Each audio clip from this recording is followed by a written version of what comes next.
Bien, hermanos, es un gusto saludarles nuevamente desde este lado del establecimiento. El Señor, pues, por alguna razón quiere seguir ejercitándonos, que se para aquí delante en mérito propio, ni porque seamos de alguna forma más capaces. Finalmente lo que predicamos es la palabra del Señor, y ella en sí misma es más que suficiente. Ella en sí misma es la que tiene el poder de parte de Dios. Nosotros y todo aquel que predica la palabra, todo aquel que enseña la palabra es meramente una vasija, es un instrumento. No reside en los hombres de Dios, en las mujeres de Dios que enseñan la palabra, en cualquier contexto. No reside en ellos mismos el poder, la capacidad, tan siquiera el convencimiento. Todo eso lo hace la palabra de Dios. Entre tanto, esta es aplicada por su Espíritu Santo, quien es soberano, para hacer con quien quiera lo que Él quiere. Después de todo, como el viento sopla de un lado para otro, nadie sabe de dónde viene ni para dónde va. De igual manera el Espíritu de Yahweh, Dios Espíritu Santo, es soberano. Y Él hace con su palabra lo que Él desea. Y a Él no regresa vacía. Así que les invito, hermanos, que podamos orar, que me acompañen en oración para poner este tiempo en las manos de Dios. Y que sea Él hablándonos a todos nosotros, a cada uno de los aquí presentes. Y que ese tiempo de aprendizaje sea para su gloria. Con la debida reverencia, hermanos, les invito a que cierren sus ojos e inclinen su rostro. Padre bueno, Padre eterno, te damos gloria, te damos honra y te agradecemos por esta mañana que nos permites, oh Dios, despertar, nos permites, oh Dios, abrir nuestros ojos una vez más y poder, oh Dios, experimentar desde ya tus bondades, desde ya tus misericordias, Padre, destellos de esta. En cada instante, en hacernos poder venir aquí, mi Dios, llegar con bien, poder llegar, oh Dios, a salvo, al transportarnos en vehículos, ya es, oh Dios, muestra de tu bondad, muestra de tu misericordia para con nosotros. Y oh Dios, no es porque seamos más o mejores que otros. Es únicamente, oh Dios, porque tuviste a bien el que fuésemos encontrados en Cristo Jesús, tu amado. Lo único, oh Dios, que nos separa del resto de la humanidad en ese sentido es el amor tuyo, que ha sido derramado por medio de Cristo Jesús. Y a través de ese amor, oh Dios, tenemos ese cuidado especial, ese cuidado minucioso, ese cuidado como el de un padre, constantemente, un padre perfecto, como quizás ninguno de nuestros ojos lo ha podido ver o experimentar. Así que te agradecemos, oh Dios. Vastas son las razones para las cuales agradecerte, mi Dios. Sí. Queremos en esta mañana agradecerte la capacidad que nos das, la oportunidad que nos das de escuchar tu palabra, de venir a este lugar con libertad de culto. Sí, oh Dios, hay tantas cosas que están chuecas, torcidas en esta nación. Hay tantas cosas, oh Dios, por las cuales podríamos decir, qué mal, qué barbaridad. Pero, oh Dios, esta oportunidad que aún tenemos de poder reunirnos y poder invocar tu nombre, mi Dios, desde cualquier lugar. Gracias por esta bendición. Queremos, oh Dios, con oídos prestos, oídos atentos, escuchar tu palabra.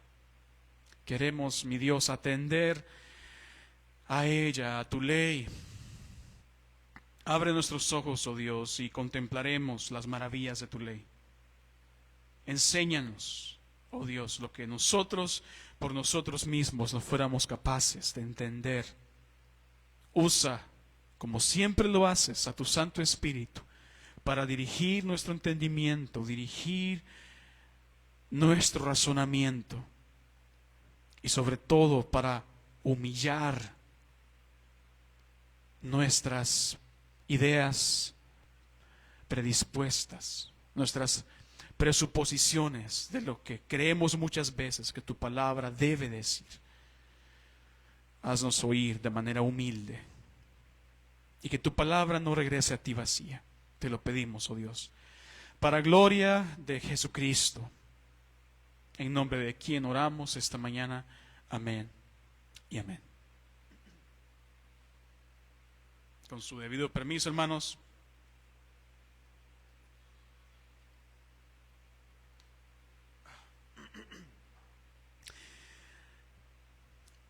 Justamente ayer por la noche, en una reunión que tuvimos con la familia, hablaba con una de mis abuelas por parte de mi papá.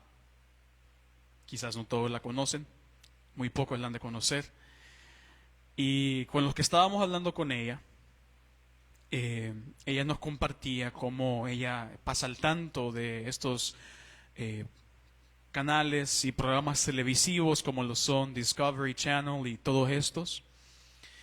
Y ella nos decía que estaba asombrada por el avance de la tecnología y cómo este programa daba o postulaba la idea de que quizás muy pronto van a haber personas caminando entre nosotros que sean, como dicen, mitad máquina, mitad humano, como un tipo de cyborg, no sé cómo. Ella estaba sorprendida, obviamente, y nos decía qué increíble cuánto ha avanzado la ciencia. Y le decía, bueno, la verdad que una conversación que ha estado en nuestra familia es el hecho de que en algún punto vamos a tener que tener como frases clave, frases propias que sepamos, no, esta frase le pertenece únicamente, solo así habla Mateo, solo así habla Guillermo. Porque el avance de la inteligencia artificial de manera específica es tanto que ya habían, no recuerdo si era un laboratorio, no recuerdo, era un estudio, en donde ya hacían llamadas y la inteligencia artificial era tan avanzada que podía imitar la voz, el tono, las inflexiones de la voz, la fuerza de la voz de una persona. Entonces, obviamente, uno solo puede imaginarse y aterrorizarse. Me está llamando una llamada de un pariente, un tío que me diga que necesita ayuda y ocupa $1,000, no sé, algo por el estilo. ¿Cómo puedo saber si es verdad o no?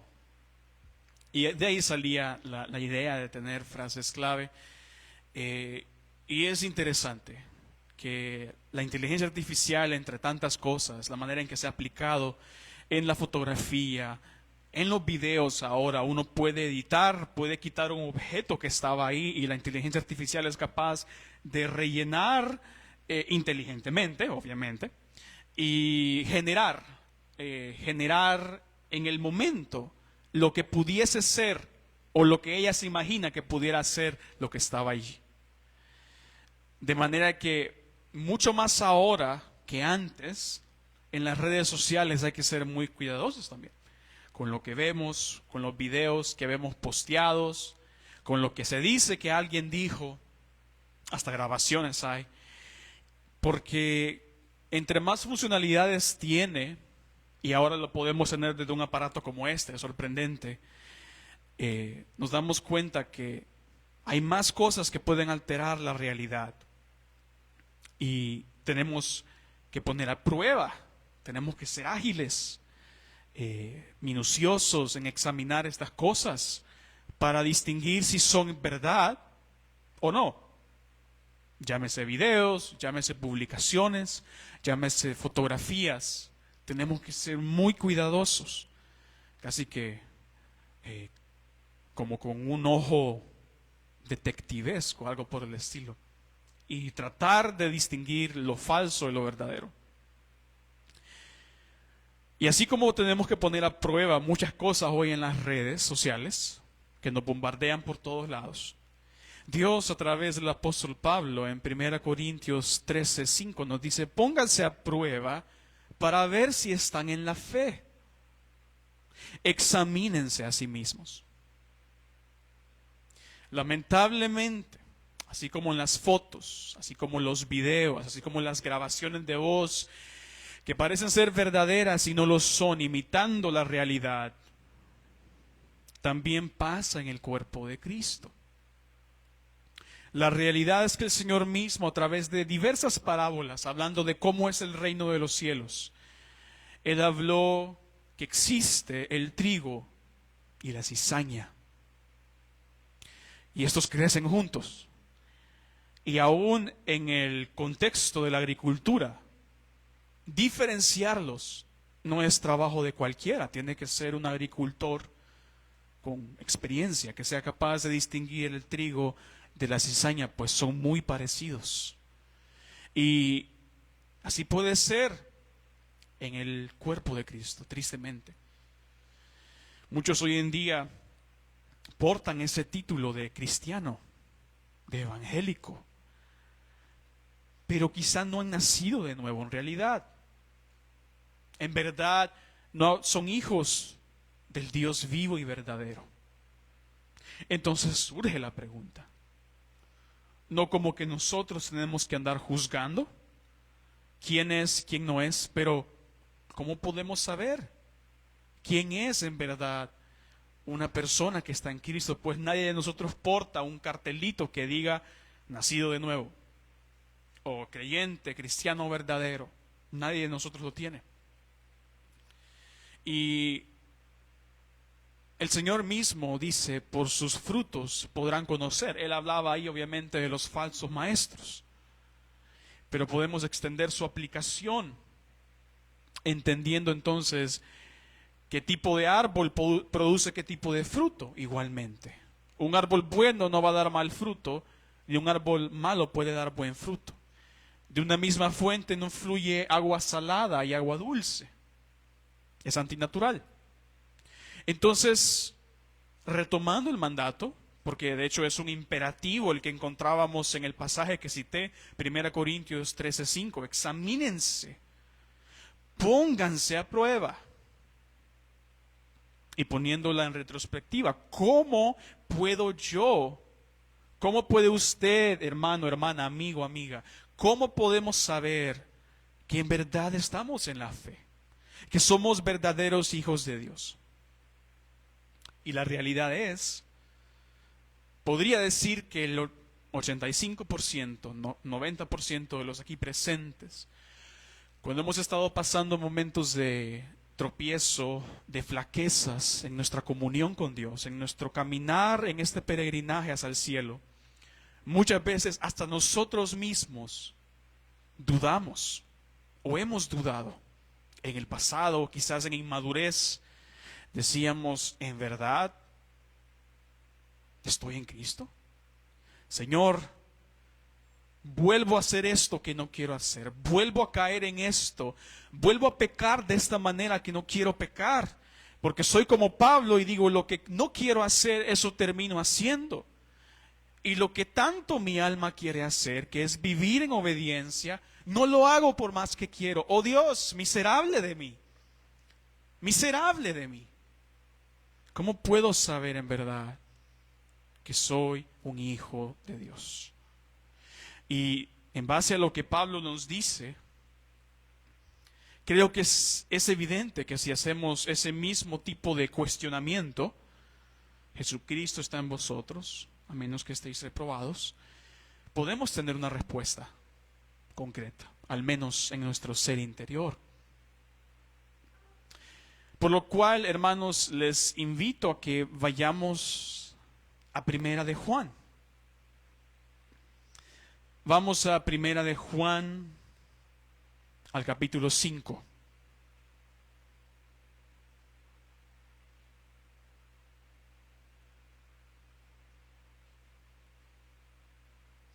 Primera de Juan, capítulo 5, y vamos a estar leyendo versículos 1 al 5. Dice la palabra de Dios: todo aquel que cree que Jesús es el Cristo es nacido de Dios. Todo aquel que ama al Padre ama al que ha nacido de Él. En esto sabemos que amamos a los hijos de Dios, cuando amamos a Dios y guardamos sus mandamientos. Porque este es el amor de Dios, que guardemos sus mandamientos, y sus mandamientos no son gravosos, no son difíciles, dicen algunas versiones. Porque todo lo que es nacido de Dios vence al mundo. Y esta es la victoria que ha vencido al mundo, nuestra fe. ¿Y quién es el que vence al mundo? Sino el que cree que Jesús es el Hijo de Dios. Entonces, quedamos con esa pregunta. Retomando la pregunta, ¿cómo podemos saber que en verdad estamos en Cristo? Bien, a través de este pasaje, Dios mediante, podremos responder a esta pregunta. Y estaremos viendo que en este pasaje Dios nos enseña 3 evidencias del verdadero Hijo suyo. 3 evidencias del verdadero Hijo suyo, para que tengamos seguridad que estamos en Cristo.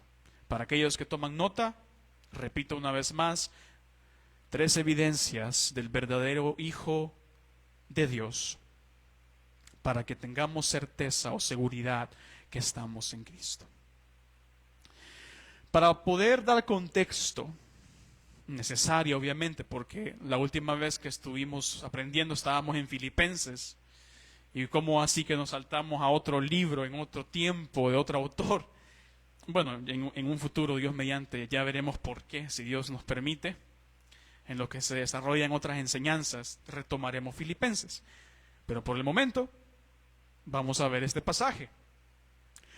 El apóstol Juan, entendiendo que él es quien escribe esta epístola, desarrolla 3 temas grandes o torales a lo largo de toda esta epístola. Y él los retoma una y otra vez, casi como en un patrón cíclico, circular. Y son fe en la doctrina, amor y obediencia. Fe, amor, obediencia. Esos son los 3 temas que él desarrolla a lo largo de toda esta epístola. Y cada uno de estos, cuando vemos el apóstol Juan desarrollar esta epístola, él los pone como evidencias de todo verdadero Hijo de Dios. Justamente en el capítulo 4 de Primera de Juan, versos 7 y 10, él habla sobre el carácter del amor de Dios. Y si avanzamos, no vamos a leer todo por razón de tiempo. Versículos 11 al 21 se centra en el amor de los creyentes. Amados, si Dios nos amó así, también debemos amarnos unos a otros. Ahí se centra en el amor que debe existir entre unos a otros como creyentes. Y termina diciendo, el que ama a Dios, ame también a su hermano. Si no me equivoco es el versículo 21.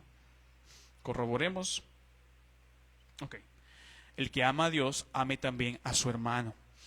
Y es como que si, como algunos autores dicen, algunos comentaristas, terminando el capítulo 4, en el capítulo 5 va a describir quién es ese hermano a quien debo amar. ¿Quién es mi hermano? Además de esto podemos ver que todo el capítulo 5 trata acerca de las certezas o las seguridades que el creyente puede tener, incluidas en estas, la seguridad de la vida eterna o la seguridad de la salvación. Fíjense el versículo 13 del capítulo 5. Perdónenme si digo Pablo, como les dije, estamos pasando de Filipenses a Primera Juan. Juan, grábense, Juan es el autor. Juan, gracias a Dios, es uno de los autores que él fue explícito en decir cuál era el propósito por el cual él escribía. Lo hizo en el Evangelio de Juan, cuando dice estas cosas han sido escritas para que creáis que Jesús es el Hijo de Dios y que creyendo tengáis vida en su nombre. Bueno, fíjense cuál es el propósito por el cual Juan escribe a estos hermanos. Estas cosas os he escrito a vosotros, que ya creéis en el nombre del Hijo de Dios, para que sepáis, para que estéis convencidos de que tenéis vida eterna. Él está tratando de dar seguridad, está tratando de fortalecer la certeza de estos hermanos a quienes él escribe. Hermanos que, como él dice, ya creen en el Hijo de Dios y que ellos estén seguros que tienen vida eterna. Así que en nuestro pasaje, capítulo 5, versos 1 al 5, vemos que en este pequeño párrafo él junta los tres temas y los desarrolla uno con el otro. ¿Y qué dijimos que eran estos? Tres evidencias del verdadero Hijo de Dios: fe, amor, obediencia. Y el día de hoy, ya con eso estamos dando preámbulo a qué seguirá los próximos domingos, si Dios quiere. El día de hoy solo nos vamos a enfocar en la primera evidencia. Si Dios quiere, en las próximas sesiones veremos las otras dos.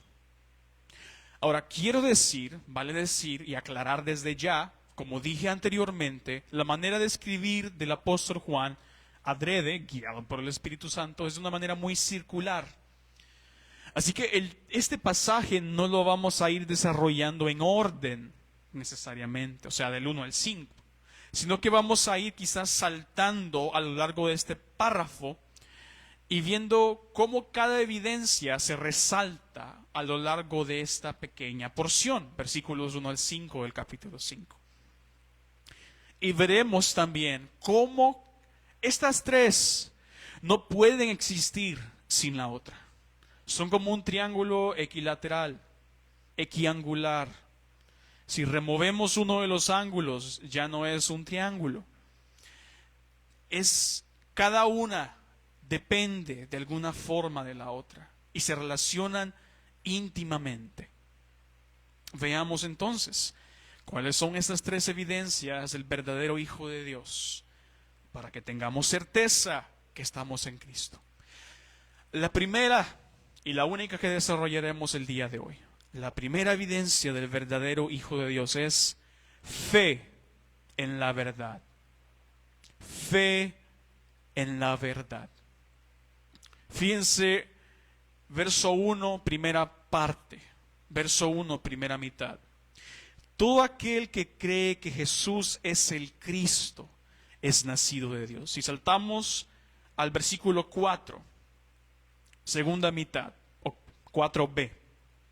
Esta es la victoria que ha vencido al mundo, nuestra fe. Versículo 5, ¿quién es el que vence al mundo sino el que cree que Jesús es el Hijo de Dios? Tres términos que surgen de la misma raíz. Todo aquel que cree, nuestra fe y sino el que cree. Es la misma raíz en el griego. Un énfasis que como buenos lectores tenemos que prestar atención. Así que casi que podríamos decir que es natural que un hijo de Dios crea en la verdad de la Biblia. Bueno, hoy en día, tristemente, es lamentable, es digno de, como dicen, hacer esto. Cuando hay cristianos, incluso figuras de pastores, que niegan la infalibilidad, la inerrancia de la Escritura. Eso es lo peor, es el colmo de los colmos. ¿Cómo puede ser que alguien que diga ser pastor, y los hay, dudan de si toda Escritura es inspirada por Dios? Oiga, mi amigo, si no cree en la Biblia, entonces ¿para qué la usa? Para predicar. Obviamente, para hacer dinero. Y ahí el asunto, ahí la solución. Pero todo verdadero hijo de Dios cree cree que la Escritura es nada más y nada menos que la palabra hablada, exhalada. Cada parte, no cada pensamiento, cada palabra. Como dijo el Señor Jesús, no pasará ni una iota, una de las letras más pequeñas. A ver, ¿era la iota? Bueno, es que en el griego dice iota, pero creo que en el hebreo es otra más pequeña. Ahorita olvidé el nombre. Pero fíjense, el Señor avala cuán firme es la inerrancia de la Escritura. Tanto así que un acento no va a pasar por alto, sin que se cumpla todo lo que en ello está escrito. Y hemos de creer, ahí está, gracias, no se perderá ni una letra más pequeña, ni una tilde. La iota es como la i en el griego. Y olvidé cuál era. Hay una en el hebreo que parece como lo que tiene la letra ñ encima de ella. Olvidé el nombre. ¿Cómo? Diéresis. Ok. La virgulía. Palabras más raras, ¿no? Creo que hay una del hebreo y es una de las más pequeñas. Es casi como un acento, de hecho. La yod. Ahí está. La yod. Es así. Entonces es la más pequeña. El Señor está diciendo, ni esas se van a perder, ni una tilde hasta que se cumpla toda. El mismo Señor Jesús avala la inerrancia, la inspiración total de la Escritura. Así que un verdadero hijo de Dios cree, después de todo es llamado un creyente. Ahora fíjense, el pasaje nuestro dice, cree que Jesús es el Cristo, versículo 1. Y en el versículo 5, cree que Jesús es el Hijo de Dios. Importantes declaraciones en cuanto a la fe de un verdadero Hijo de Dios. Ahora, ¿por qué era importante esto en el contexto? Bueno, a quienes escribía el apóstol Juan, que posiblemente se encontraban en las regiones de Asia Menor, eran iglesias encontradas en Asia Menor. Dentro de este grupo de creyentes habían surgido falsos maestros que enseñaban y querían promover herejías, falsedades sobre la persona de Jesús.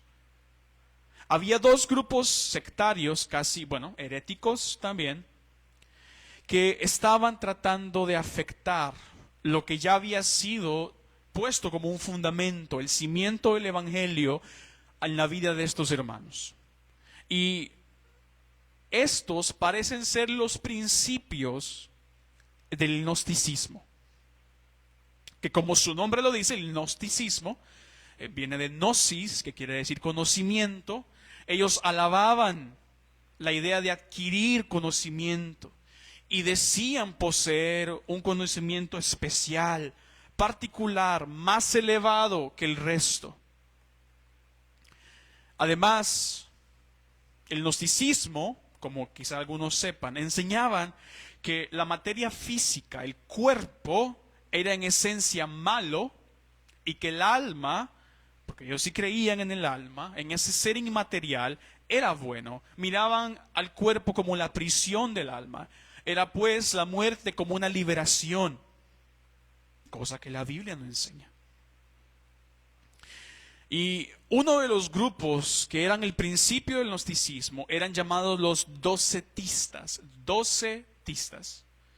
que viene de una palabra en el original griego que quiere decir parecer o aparecer. ¿Qué hacían ellos? ¿O qué decían? Ellos querían negar que el logos divino, como lo dice Juan en el Evangelio de Juan capítulo 1, el verbo, el logos, ellos no podían concebir que el logos divino se encarnara. ¿Por qué? Porque la materia era mala y el espíritu bueno. Entonces ellos negaban la encarnación. Y ahí es donde viene la idea de docetismo, parecer. Ellos sostenían que así como era imposible que el Logos divino viniera a un cuerpo humano, impuro y pecaminoso, entonces la solución era ese Cristo, ese Jesús de Nazaret que vino, solo era un como holograma, era una apariencia, era como un fantasma, no era un cuerpo de verdad. Vean hasta qué lado llegaban. Por otro lado, el segundo grupo que estaba tratando de bombardear la fe de estos hermanitos en Asia Menor eran los Cerintios, un nombre que deriva de su líder llamado Cerintio.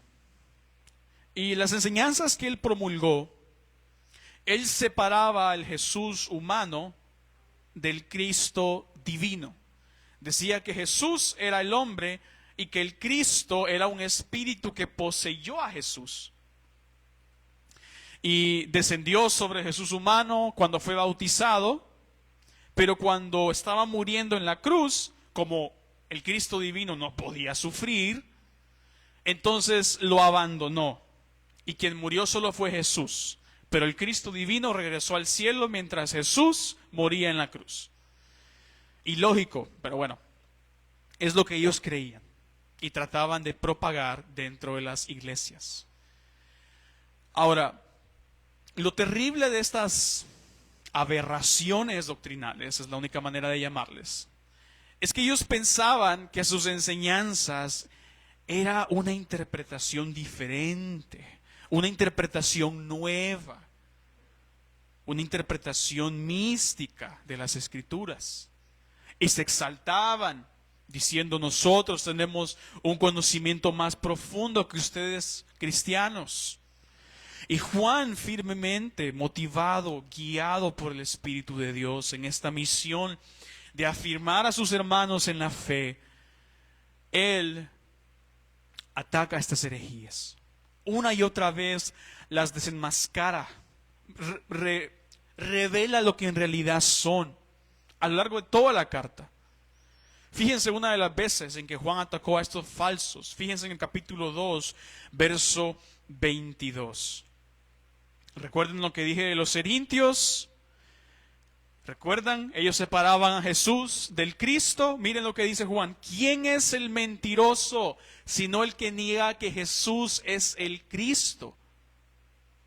Este es anticristo, el que niega al Padre y al Hijo.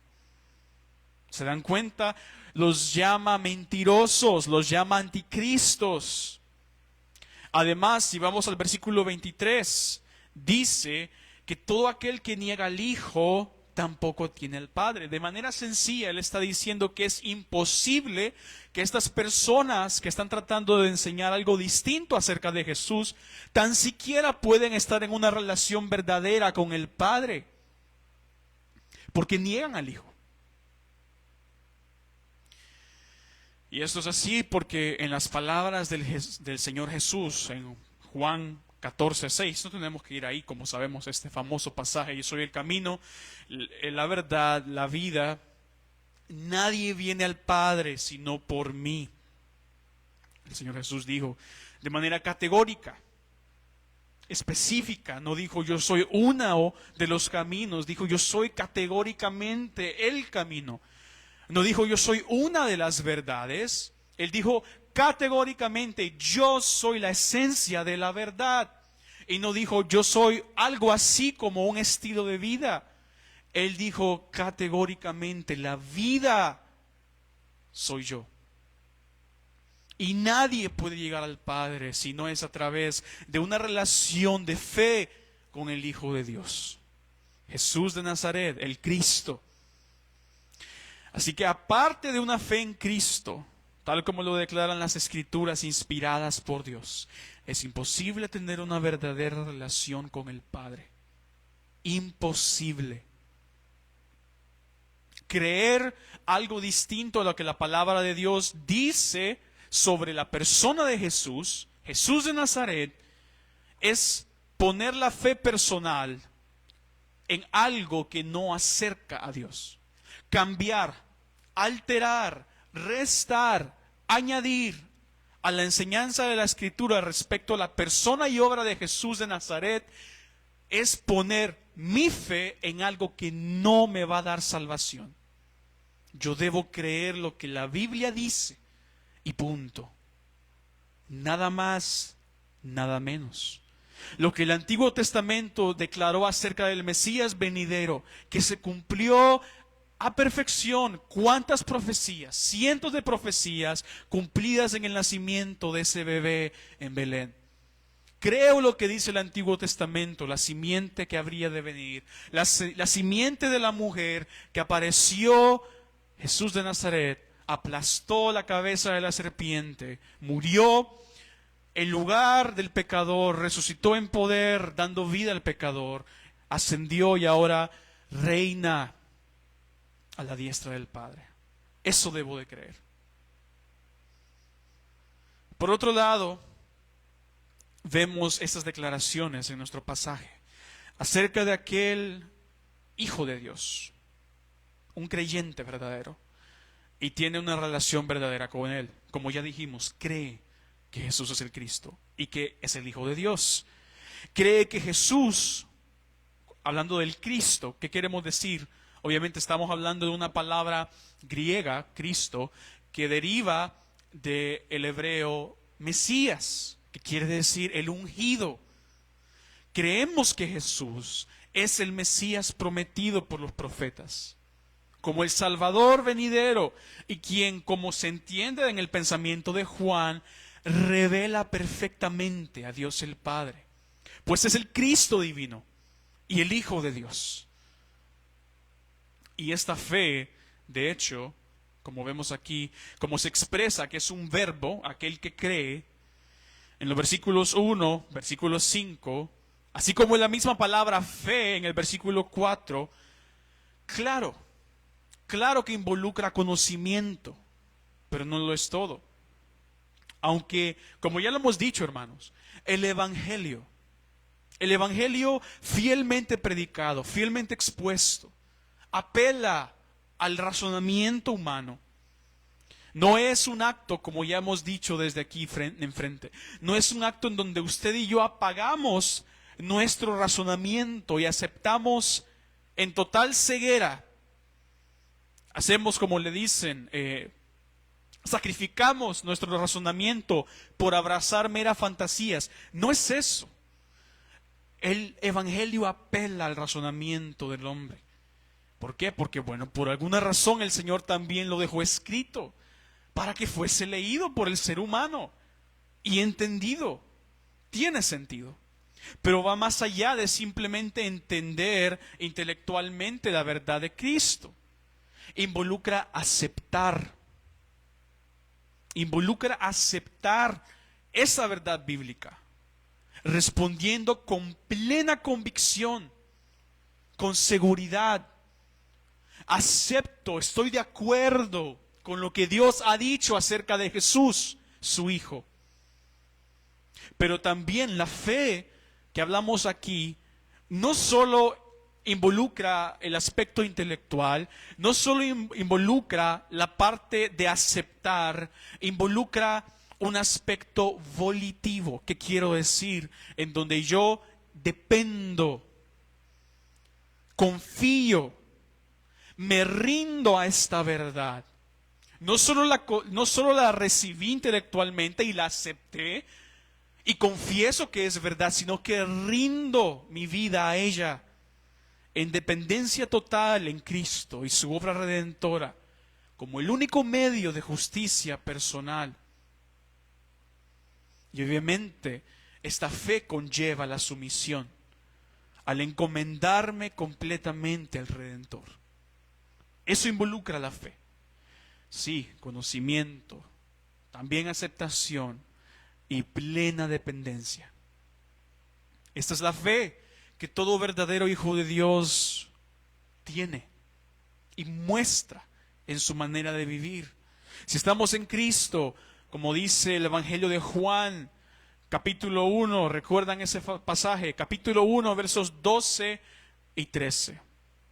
Mas a todos los que le recibieron, a los que creen en su nombre, les dio potestad de ser hechos hijos de Dios, los cuales no son engendrados de sangre, ni voluntad de carne, ni de voluntad de varón, sino de Dios. A los que le recibieron, es decir, a los que creen en su nombre. No existe tal cosa como, sí, todos somos hijos de Dios. Todos los seres humanos son hijos de Dios. No, todos somos criaturas de Dios. Todos hemos sido creados por Él. Nadie vino del simio, o del maíz, o de un renacuajo. Todos somos creación de Él.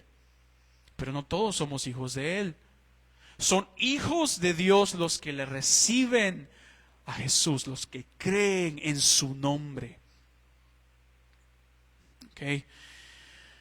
Y como vemos aquí, obviamente, el versículo 12 del pasaje que leímos en el Evangelio de Juan, cuando dice todo, a todos los que le recibieron, básicamente muestra que no hay excepciones. No importa su nacionalidad, no importa su tono de piel, la apariencia de su rostro, no importa, el Evangelio es para todos, para toda la descendencia de Abraham. Porque después de todo a ellos vino a socorrer el Hijo de Dios, a la descendencia de Abraham. Entonces, toda persona que pone su fe en Jesucristo, como ya lo describimos, puede gozar de ser hijo de Dios. Por lo cual nosotros, si creemos y estamos en la verdad, por lo que la palabra dice, no por lo que yo digo, no por lo que usted diga, porque la Biblia me lo dice, porque Dios me lo dice, que si yo recibo a Cristo y creo en Él, de la manera en que lo hemos explicado, yo soy hijo de Dios, por la fe. Y obviamente, lo decimos de manera tan fácil, tan sencilla. No nos ponemos a meditar de manera detenida en lo que involucra que Dios haya tenido a bien hacernos sus hijos, adoptarnos en el amado Hijo de Dios. Como sabemos ya, hermanos, pecadores, que estábamos muertos en delitos, en pecados, pero ahora somos llamados hijos, porque hemos creído en el Hijo de Dios, Jesucristo. Esa es una gran dicha. Es una enorme bendición. Por tanto, por implicación, así como a nosotros en la soberanía del Señor se nos anunció esta verdad, y al creerla hemos llegado a ser hijos de Dios, tenemos también la tarea de anunciar esta verdad del Evangelio a toda persona, sin discriminación, sin distinción, sin importar su estrato social. Podemos proclamar la verdad de quién es Jesús, el Cristo, el Hijo de Dios. Y sobre esta evidencia que dije, la fe en la verdad, si analizamos el versículo 1, la primera parte, la segunda mitad del 4 y el 5, descubriremos, vamos a ver, que resaltan ciertas características de cómo es la fe en la verdad del verdadero Hijo de Dios. En primer lugar, notamos que es una fe permanente. ¿De dónde sale esta idea de una fe permanente? Bueno, dice, todo aquel que cree que Jesús es el Cristo. En el original, esa frase, aquel que cree, que son 3 palabras, en realidad solo es una. Es una palabra, y lo que tenemos que destacar, esto es una acción, es un verbo, es de dónde surge esta primera característica, es la idea que este verbo tiene. Habla de una idea continua, una acción constante. De modo que se podría traducir como todo aquel que permanece creyendo o aquel que vive creyendo. Y esta es una realidad esencial y necesaria también de todo verdadero hijo de Dios.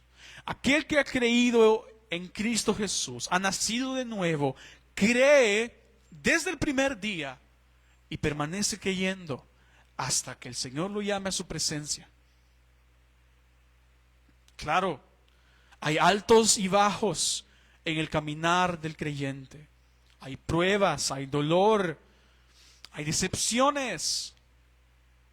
Sin embargo, el verdadero Hijo de Dios permanece creyendo. Esto es lo que teológicamente se conoce como la perseverancia de los santos, o más bien la preservación de los santos. Dios cuida, Dios preserva la fe de los suyos. Él la da, Él la sostiene. Es un don de Él. Esto tiene que ver, para explicarlo de una manera, para definirlo de una manera conceptual, eso de la perseverancia de los santos, ¿qué es? Bueno, tiene que ver con la realidad que todo aquel que ha sido salvo es guardado en Cristo por el poder de Dios. ¿Para qué? Para permanecer en la fe toda su vida. Toda su vida. Es imposible la posibilidad, tan siquiera, que un verdadero hijo de Dios de repente, un domingo por la mañana o cualquier día de la semana, diga: ya no creo. No, la verdad es que, considerándolo bien, eso de Jesús ya no lo creo, ya no lo sigo. La verdad que eso de la Biblia, no, era un disparate. Fue algo de una fiebre que tuve por un tiempo. Ya no lo creo, lo abandono, me retracto. Un verdadero hijo de Dios no puede hacer eso. Todo hijo de Dios permanece creyendo en la verdad acerca de Jesucristo y su evangelio. Y como un predicador lo dice, tomo sus palabras, es la perseverancia de los cristianos en la fe la que da evidencia de que han nacido de nuevo. Fin de la cita. ¿Notaron? Es la perseverancia, el hecho que permanecemos creyendo, lo que da evidencia al mundo de que yo soy hijo de Dios. ¿De qué le sirve al mundo un ejemplo de un gran hombre de Dios que dice, o una gran mujer de Dios, que viene y habla de su fe y cuán grande es, y de repente en un día se retracta y la abandona? ¿Qué ejemplo es ese para el mundo? Pero nosotros, hermanos, no somos de los que retrocedemos. Somos los que permanecemos, los que avanzamos, los que con debilidad, claro, con tropiezos, con heridas en nuestros pies, cargamos con el evangelio en adelante, viendo a nuestro precursor, viendo a la cruz, viendo a nuestro alrededor esa gran nube de testigos.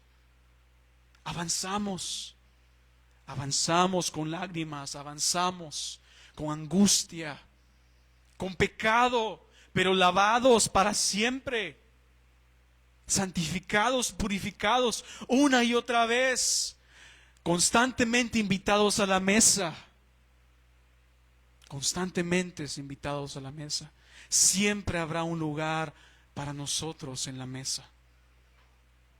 Siempre. Pues Él nos ha hecho participar de su cuerpo y de su sangre. Y bueno, entonces, ¿qué sucede? Porque ¿qué tenemos que decir de aquellos que estuvieron con nosotros y ya no están? Triste. Duele. Profesaron fe, gozaron de la comunión con otros creyentes, se alegraron de ver los milagros, el obrar del Espíritu en derredor de su iglesia, servían en la iglesia, pero de repente abandonaron la fe. ¿Qué hay de estos casos?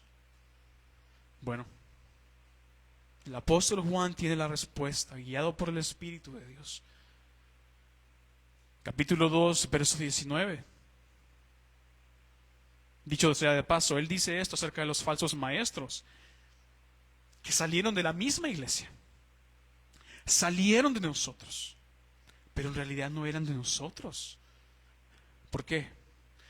Si hubieran sido de nosotros, habrían permanecido con nosotros. Pero salieron para que se manifestase que no todos son nuestros. No todos pertenecen a nosotros. Ahí está el trigo y la cizaña. No lo digo yo, lo dijo el maestro. El trigo y la cizaña. Muchos dicen creer, pero en verdad no les ha alumbrado la luz del Evangelio, la luz de Cristo. Y no es tarde. Nunca es tarde. ¿Qué importa, amigo, amiga? La vergüenza. Que se tengan que dar cuenta que quizás no eras creyente, que ha sido una apariencia.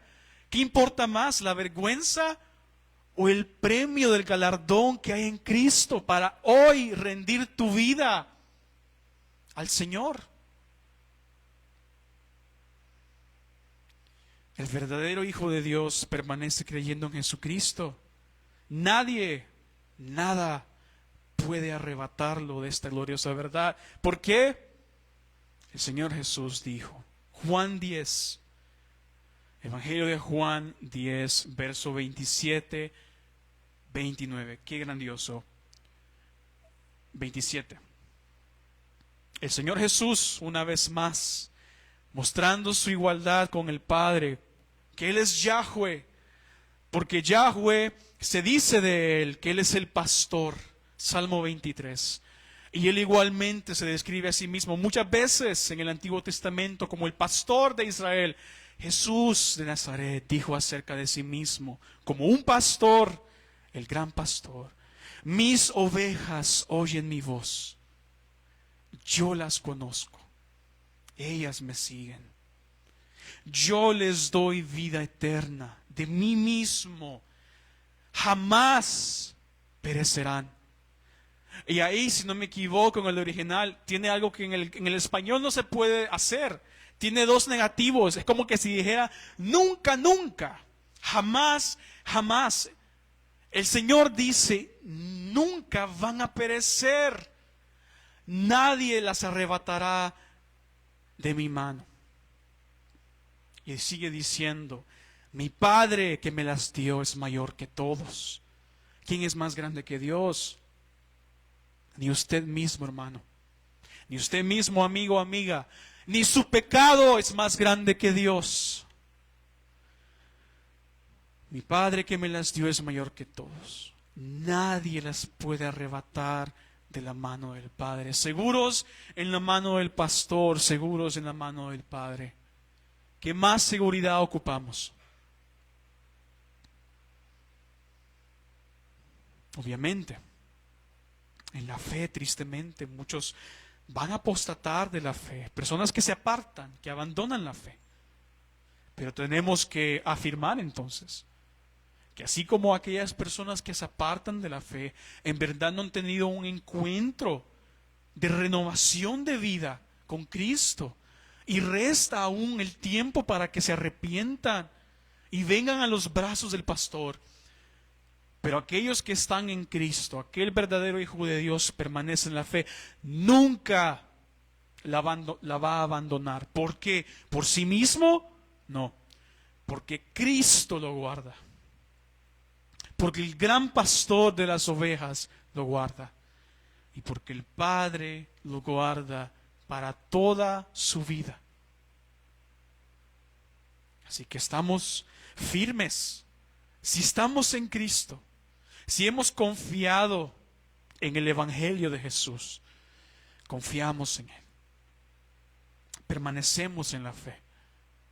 Y aunque en la palabra hay versos, por ejemplo, vemos en Hebreos 3:14, y ya lo hemos estudiado antes, de que dicen que tenemos que retener firmes hasta el fin el principio de nuestra seguridad o nuestra fe. En últimas, hermanos, es Dios quien sostiene y mantiene nuestra fe. Filipenses 1:6. Saltando a Filipenses. Filipenses 1:6, ¿qué dice? Estando convencido, plenamente seguro de esto. ¿Qué, Pablo? ¿Qué nos quiere decir para compartir en tu seguridad? Que el que comenzó en vosotros la buena obra, la va a llevar hasta sus últimas instancias, hasta el día de Cristo Jesús. Por Él, para gloria de su nombre, por amor a su nombre. No depende de sus esfuerzos ni de los míos. De manera que no nos podemos jactar de nada. Hermano, hermana, si usted ha permanecido en la fe por más de 20, 30 años, ¿de qué nos podemos jactar? Ni la fe es nuestra, es un don de Dios. Así que en todo esto, aun aquellos que permanecen firmes por el poder de Dios hasta el final, quizás no tuvieron tropiezos como otros, como nosotros, hombres de Dios que permanecieron sirviendo por 40, 50, 60 años. ¿De qué se pueden jactar más que en la cruz de Cristo? Él es quien sostiene nuestra fe y la va a sostener hasta el final. Es una fe permanente. Otra característica de la fe en la verdad del verdadero Hijo de Dios, además de que es una fe permanente, es una fe dependiente.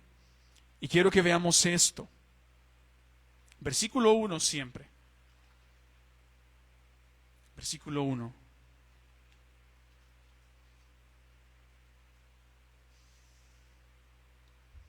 Todo aquel que cree que Jesús es el Cristo es nacido de Dios. Ahora, para entender qué queremos decir cuando yo digo una fe dependiente, bien, debemos obviamente hacer alusión al original, al texto original. Y vamos a darnos cuenta que cuando las palabras se relacionan entre sí, es tan perfecta la palabra de Dios, incluso el lenguaje en el cual Él eligió revelar su palabra.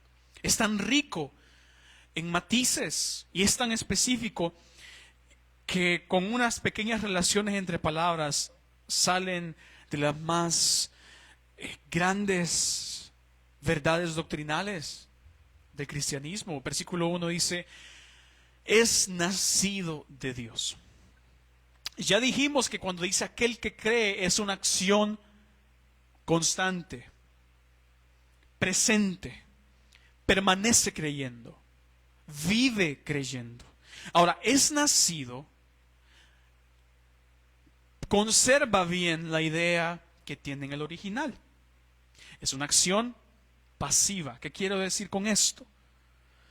Cuando digo una acción pasiva, quiero decir que aquel que cree no es el que ejecuta la acción de es nacido. No lo es. Más bien es una acción que Dios hace. Dios hace la acción que vemos traducido como es nacido.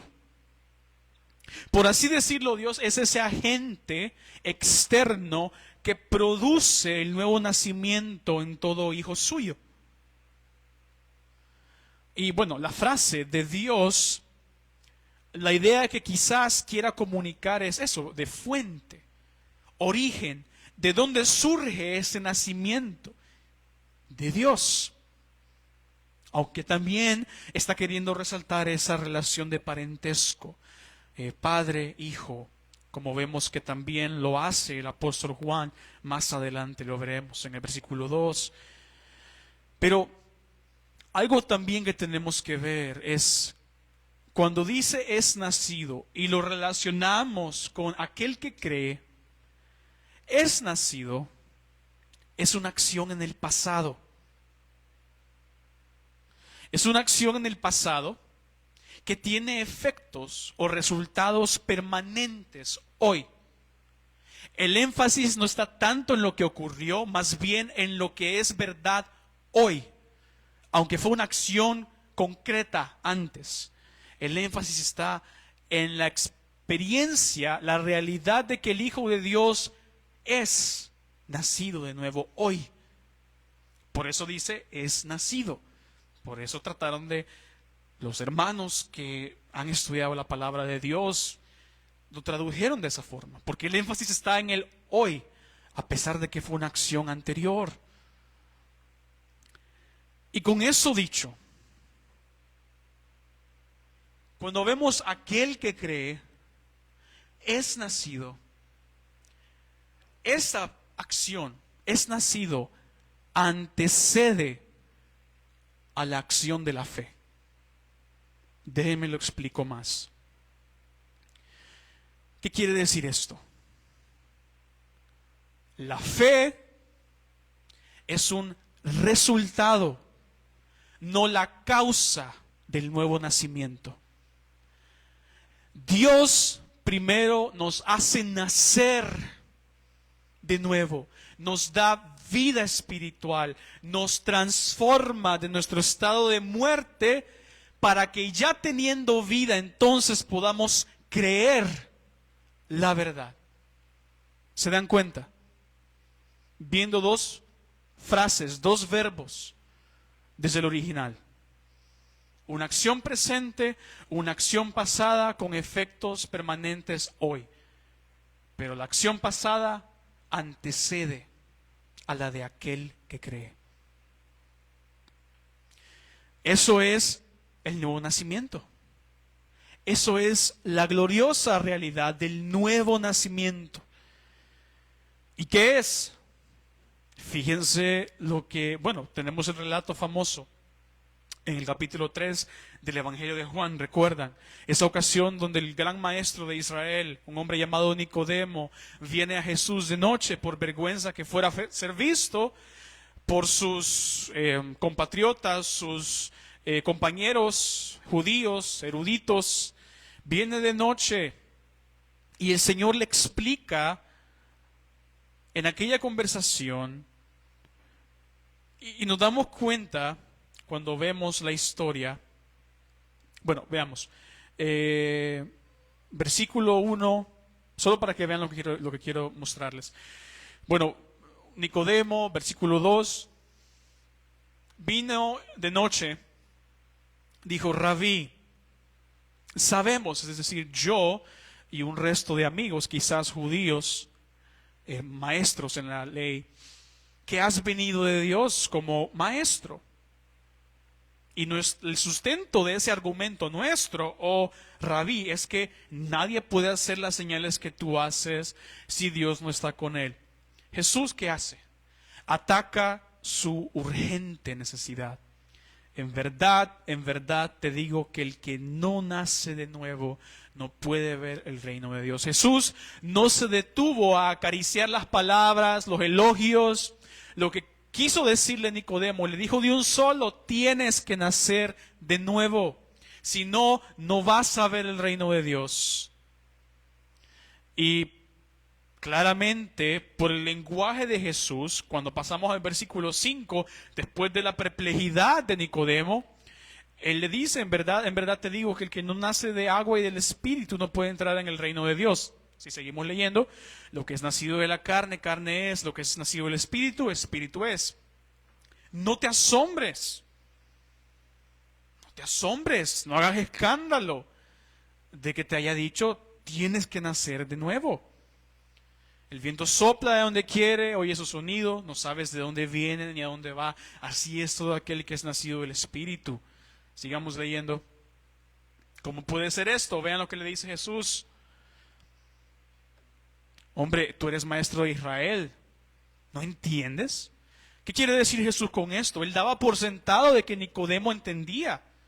Él daba por sentado que él sabía algo al respecto. Después de todo, ¿cómo vemos que Jesús esperaba que este maestro de la ley supiera del nuevo nacimiento? ¿Qué dice Ezequiel 37? ¿Recuerdan esa visión?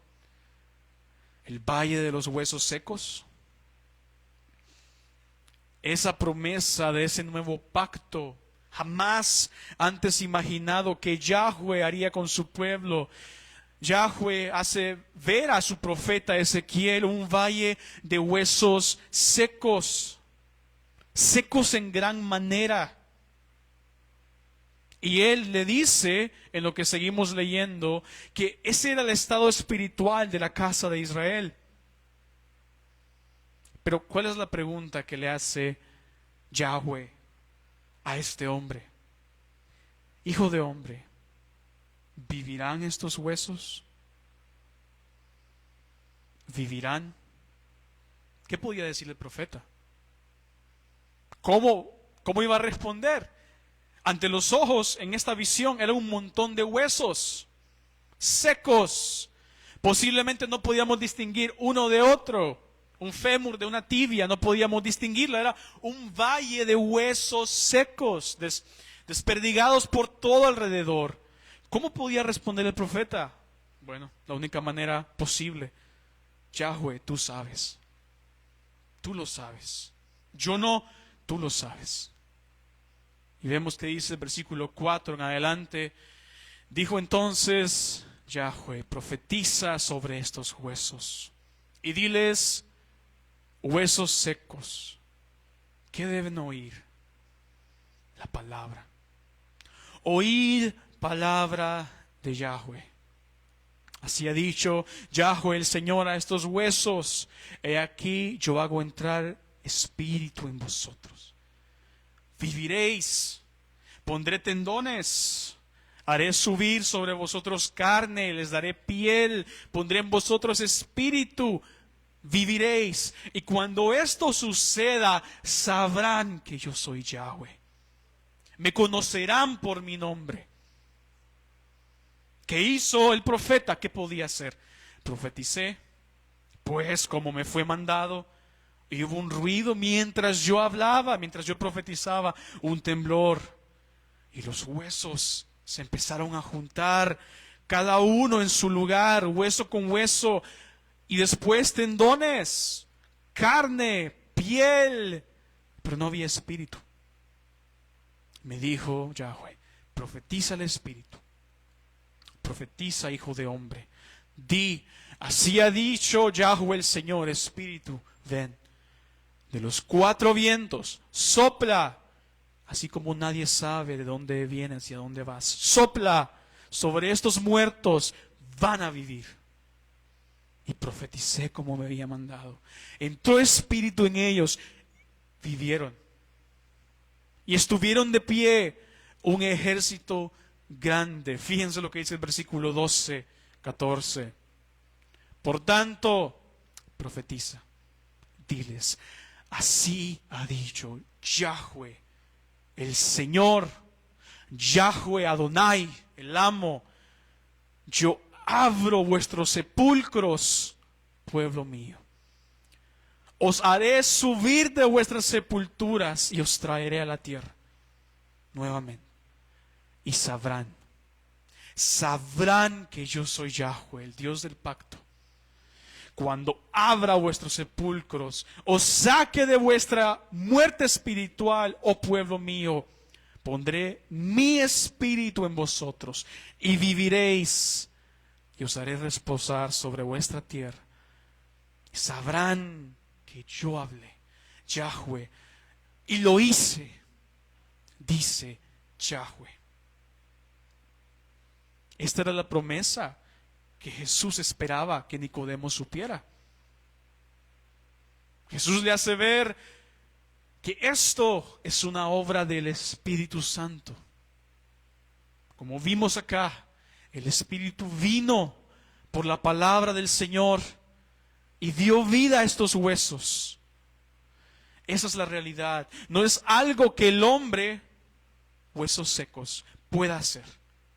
Es una obra de Dios. Ese es el milagro de la salvación, del nuevo nacimiento.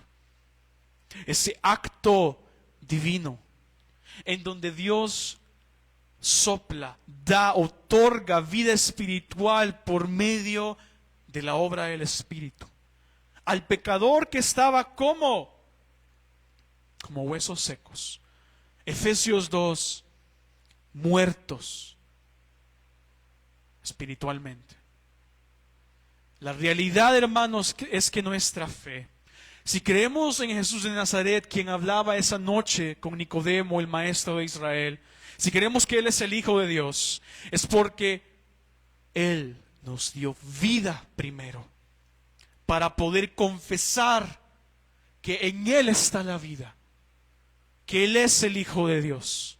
La fe solamente es el resultado de lo que Dios ya hizo en mí, al darme vida espiritual, al hacernos nacer de nuevo. Era necesario, muertos espiritualmente, era necesario que Dios nos otorgara vida espiritual para responder con fe, abrazar la verdad de Cristo y así nacer de nuevo. No solo esto, creer la verdad de Cristo, permanecer creyendo en la verdad de Cristo es resultado del nuevo nacimiento. La fe no solo es permanente, sino que es necesariamente dependiente, porque Dios tuvo que intervenir para levantar a un valle de huesos secos y darles vida para ver la gloria de la cruz. ¿Qué podíamos hacer? Era necesario que Yahweh, el Dios del pacto, obrara en nosotros para poder abrazar la verdad del Evangelio. Hermanos, si estamos en la verdad y permanecemos, es por obra de Dios. Es por obra de Él. La gloria no es nuestra, es de Él, es de Yahweh, el Dios que puede dar vida a los muertos. A Él sea la gloria por siempre. Y trataremos de ir rápido. Es una fe permanente, es una fe dependiente, es una fe triunfante. Versículo 4 y 5. Esta es la victoria que ha vencido al mundo, nuestra fe. ¿Quién es el que vence al mundo sino el que cree que Jesús es el Hijo de Dios? Ahora veremos cómo esta evidencia, cómo esta característica, se va a relacionar en un futuro cuando lo veamos con la obediencia del creyente. Pero vemos que Juan llama a la fe la victoria. Es ese poder conquistador de donde viene esa famosa marca que reconocemos. Le decimos Nike, pero debería ser Nikkei en realidad. Nikkei quiere decir victoria, quiere decir poder conquistador. Juan dice que nuestra fe es esa victoria que ha vencido al mundo. Mundo, entiéndase obviamente, no como el orden creado, sino ese sistema satánico, imperado por el príncipe de las huestes, las tinieblas, que se opone a Dios y por ende a nosotros. Abarca el ámbito espiritual, así como el físico. Habla de esos súbditos de este sistema, la sociedad incrédula como la conocemos hoy en día. Y conectado con el versículo 3, que va a hablar de la obediencia del Hijo de Dios, el mundo es visto y es puesto como aquel obstáculo permanente que le impide al Hijo de Dios el poder obedecer a Dios. Pero dice que nuestra fe ha conquistado a este sistema. Ese verbo podría traducirse mejor como venció. Nuestra fe es la victoria que venció al mundo.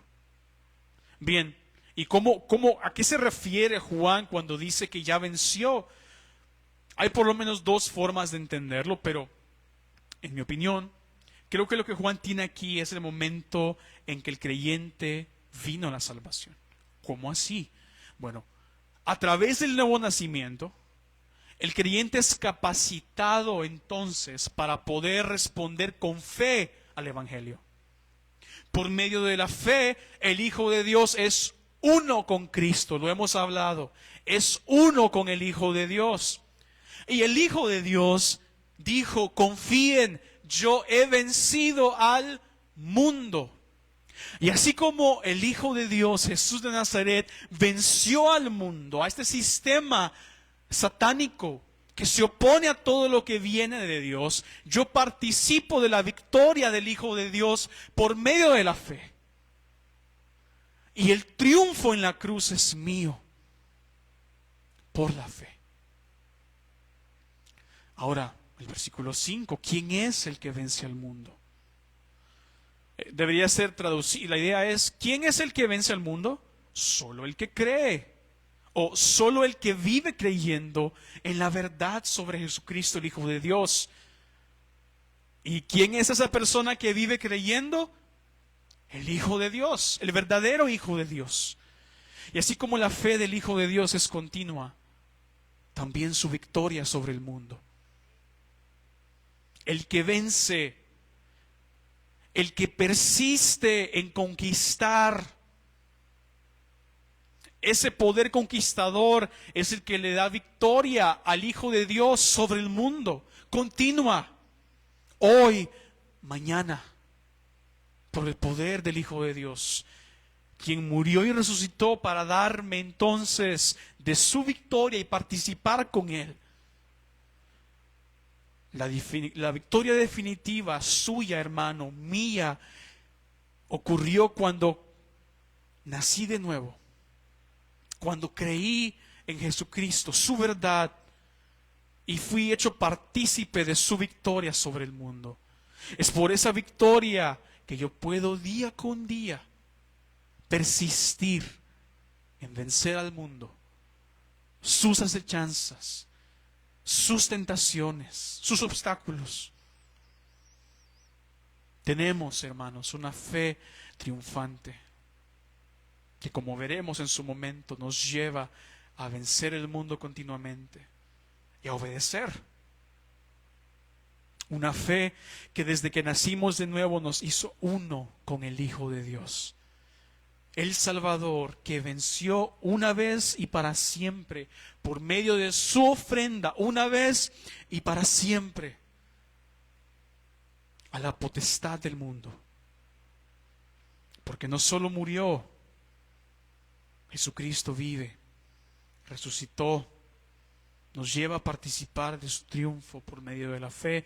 Podemos persistir en hacerle frente a las acechanzas del mundo, en resistir firmemente, en resistir, en armarnos de la armadura del Espíritu y permanecer firmes. No como yendo y decir, a ver dónde están demonios, acá les vamos a dar jabón. No, no es así. ¿Qué nos manda Pablo? Estén firmes. Ustedes solo resistan. La batalla no es nuestra, la batalla es de Él. La batalla ya fue vencida, ya la conquistó Él.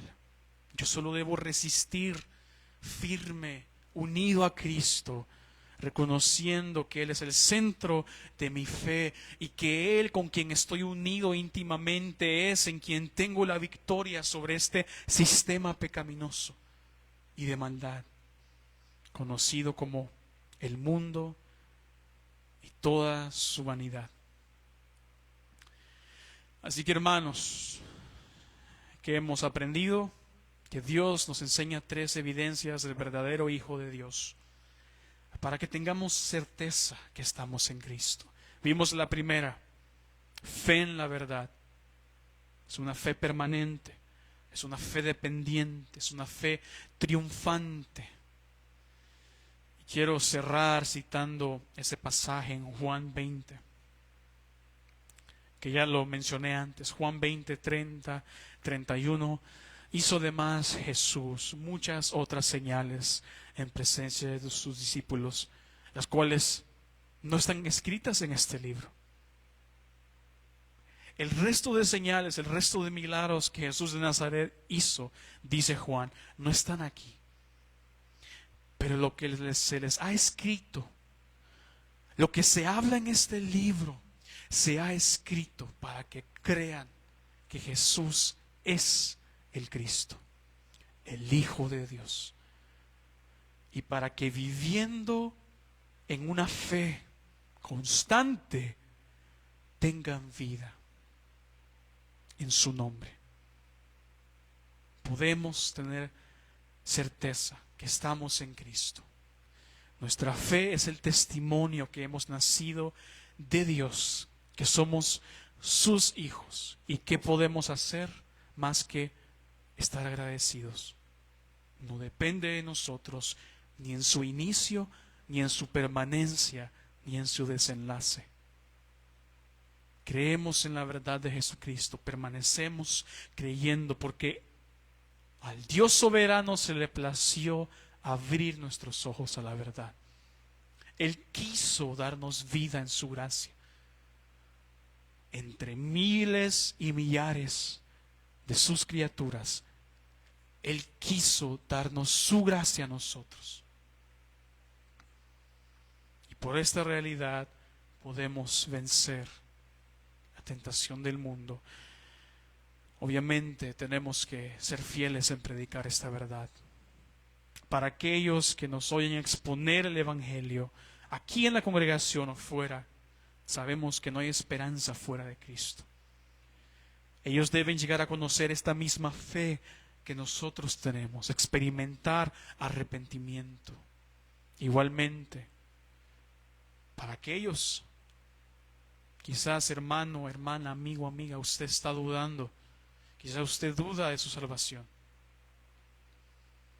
Vea el Evangelio, vaya a la cruz.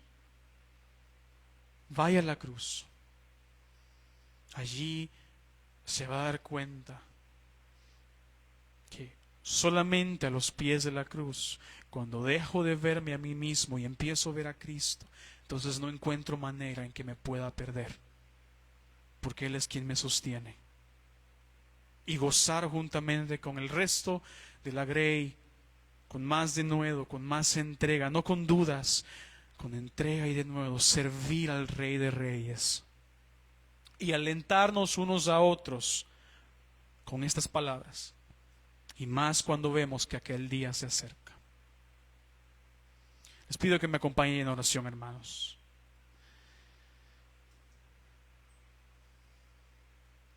Padre, te agradecemos, oh Dios, tú eres el autor de nuestra fe, Jesucristo, el consumador de nuestra fe. Gracias, oh Señor, porque nos has hecho partícipes del reino a través de lo que Cristo Jesús ha logrado por nosotros en la cruz. Gracias, oh Señor, porque como vemos, no depende de nosotros, no depende del que quiere ni del que corre, sino de Dios y de quien Él tiene misericordia. Oh Dios, gracias, porque has sido propicio a nosotros pecadores, nos has revelado la realidad del Evangelio. Gracias, oh Dios, gracias porque podemos saber que estamos escondidos por la fe en Cristo Jesús. Nuestra vida está escondida con Él en gloria. Y es, oh Dios, esta realidad, esta certeza, lo que nos hace permanecer en la fe. Tú nos has dado la fe, oh Dios, y tú nos sostienes, tú nos vas a sostener.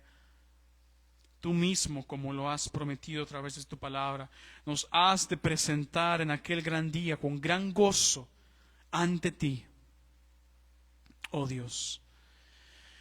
Entre tanto, queremos serte agradables con nuestro vivir, con nuestras decisiones, con la manera, oh Dios, en que vivimos el Evangelio. Queremos serte fieles. Queremos, oh Dios, mostrar a este mundo en qué consiste la fe del Evangelio, del Hijo de Dios, que no es mero fanatismo como muchas veces nos acusan, que no es mera fantasía como ellos en su vano razonamiento nos acusan, mi Dios, que el Evangelio es vida en Cristo Jesús y vida en abundancia. Vida, oh Dios, nueva. Vida en fe. Vida que se extiende hacia adelante. Constantemente. Viendo como al invisible. Permaneciendo firme. Siguiendo hasta escuchar de tus labios: bien hecho, buen siervo fiel. En lo poco fuiste fiel, sobre mucho te pondré. Oh Dios, haznos esperar este gran día, anhelarlo, y que eso entonces impacte, que tenga un efecto, oh Dios, sobre nuestras vidas.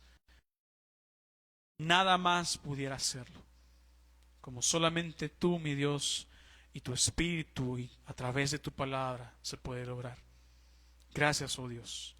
Permítenos ahora cantarte con labios limpios y exaltarte por la grandeza de tu nombre y tus obras.